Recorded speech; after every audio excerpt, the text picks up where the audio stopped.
जनाबे वाला ये बहुत बड़ा फ्रॉड जो साइफर के नाम पे खेला ना, उसमें अमेरिका भी इन्वॉल्व है, उसमें बानी तहरीक इंसाफ भी इन्वॉल्व है, उसमें सहूनी ताकतें भी इन्वॉल्व है, उसमें इसराइल भी इन्वॉल्व है, उसमें गोल्डस्मिथ भी इन्वॉल्व है कि उन्होंने अपना पिटा हुआ मोहरा उसको बचाने के लिए ये सारा ड्रामा साइफर का किया।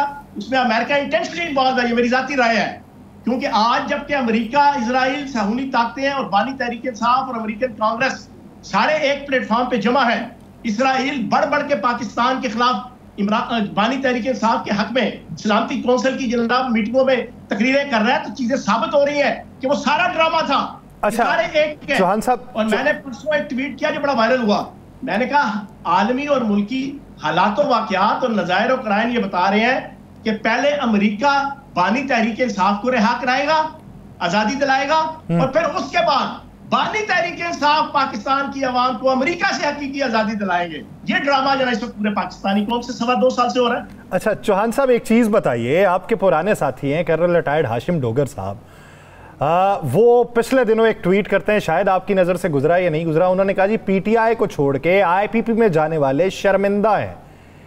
और हमने ये देखा फवाद चौधरी साहब, इमरान इस्माइल साहब, अली जैदी साहब, वो सारे जो हैं अब वो दूसरी तरफ का बयान दे रहे हैं, तो उसके पीछे की हकीकत क्या है? और भाई उनमें से एक बंदा भी सियासी कारकुन नहीं है। ना अली जैदी को आज तक मैं सियासी कारकुन मानता हूँ, ना इमरान इस्माइल को मानता हूँ, और ना फवाद चौधरी को। फवाद चौधरी तो एक बहुत बड़ा मफाद परस्त आदमी है। एक और नाम था हाशिम डोगर साहब, अभी उसका नाम आप बोल गए। और भाई हाशिम डोगर साहब का जाती राय होगी। अच्छा, तानू पता ना जितो फरे जाना उसे जाती राय होगी। चौहान साहब जितो तानू पता है ना, मैं अपनी राय दे देता हूँ। आईपीपी में आना या जाना तो बात की बात है।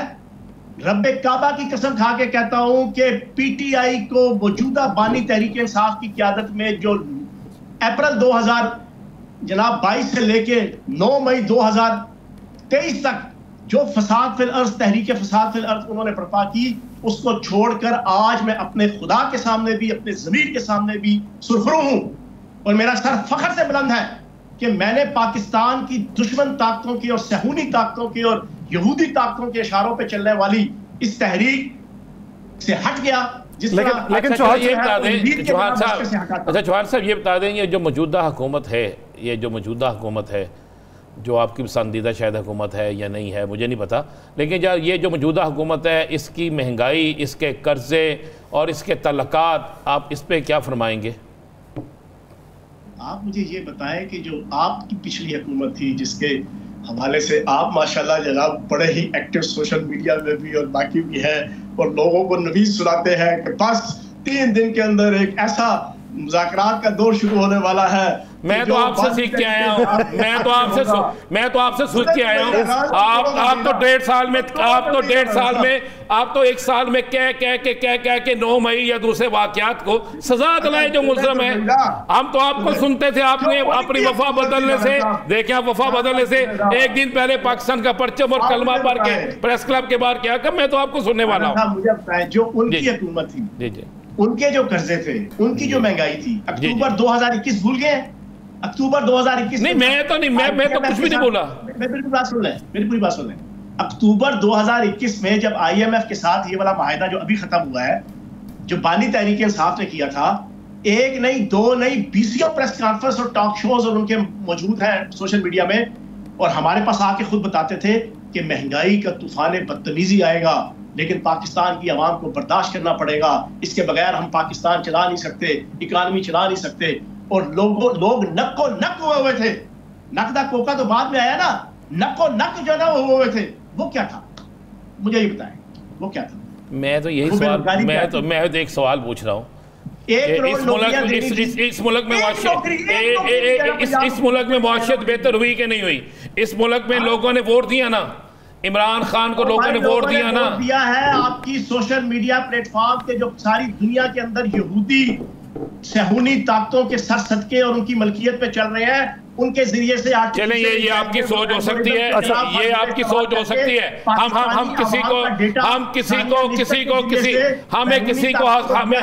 हमें हक की हासिल नहीं है किसी को मुसलमान या हम किसी और लक़ब से पुकारें।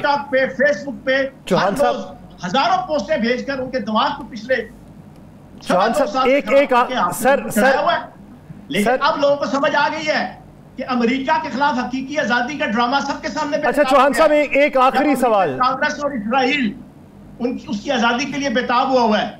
चौहान अमेरिका से आजाद, अमेरिका की तरफ बानी तहरीक इंसाफ अपनी आजादी के लिए देख रहे हैं और बेताब है, सारी चीजें क्लियर होगी। अच्छा चौहान, एक मिनट, या सर एक सवाल कर ले फिर आपका। फिर यही हुकूमत जो है वो बार बार कहती थी आपकी हुकूमत, और इसी हुकूमत के सारे तर्जमानों से लेकर बाकी जगहों पे ये तो कोर्ट में पेश होकर उन्होंने कहा जी हमारे तो अमेरिका से तल्लुकात का बेड़ा गर्क हो जाएगा, ये साइफर वाला मामला, हर चीज ये तो ऑन रिकॉर्ड है, इस पे आप बोल नहीं रहे। भाई मैं वही तो बता रहा हूं कि साइफर का जो सारा मामला करवाया गया, मौजूदा जो पिछले 1 साल से अमेरिकन कांग्रेस, अमेरिकन सेनेट के मेंबरान, अमेरिकन एस्टेब्लिशमेंट, अमेरिकन लॉबिंग, वो सारे के सारे जिस बेताबी के साथ सिलसिला चला रहे हैं, उससे चीजें साबित होती हैं कि अमेरिका का एक फैक्टर और एक सेक्टर जो है ना वो ये सारी चीजें कर रहा था, और अमेरिका का दूसरा सेक्टर, और ये आलमी सियासत के अंदर होता है, हाथी के दांत खाने की ओर होते हैं, दिखाने की ओर होते हैं। और वो पाकिस्तान को डिस्टेबलाइज करने के लिए, सीपैक को रोल बैक करने के लिए, सीपैक का बेड़ा गर्क करने के लिए, तो फिर क्यों अमेरिकन सफीर को लेके गए थे? फिर अमेरिकन सफीर को क्यों लेके ग्वादर गए थे? अमेरिकन सफीर को लेकर ग्वादर कौन गया था? अमेरिकन सफीर को लेकर ग्वादर कौन गया था? अमेरिकन सफीर को लेकर ग्वादर कौन गया था?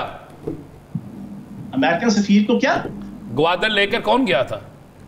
और भाई अमेरिकन सफीर के तो आपके घरों में घुसा, फवाद चौधरी के घर में रात को आके जनाब बानी तहरीक इंसाफ के साथ सारी जो डीलिंग हो रही थी, जो मिडल मैन के तौर पे हर रोज आके मिलता था इस तहरीक इंसाफ से लफ्ज में।